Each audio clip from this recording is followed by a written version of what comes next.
Given what you said about governments kowtowing to China, does that include a cover-up over COVID?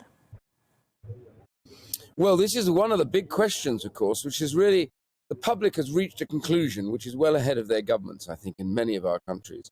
You know, COVID was and has been and still around is a devastating pandemic that has ripped the world apart. We've lost tens of millions of people have died and been suffer long disease and illness as a result.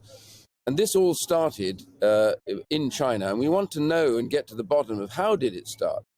You know, what we saw was the real problem with what you have when you have a kind of rogue government that doesn't obey the rules, doesn't cooperate, for example, in the WHO.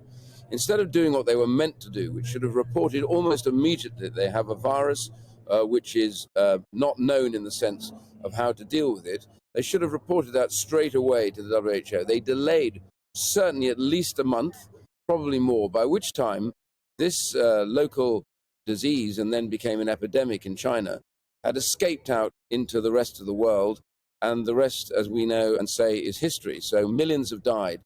We've asked that question. We want a proper independent review of what happened. Of course, what we find now is the Chinese government has spent the last intervening time shutting down that laboratory in Wuhan and clearing all the known data from it. So when the WHO went out on one, I have to say, a rather pathetic visit in which they simply did what the Chinese wanted and got nothing as a result.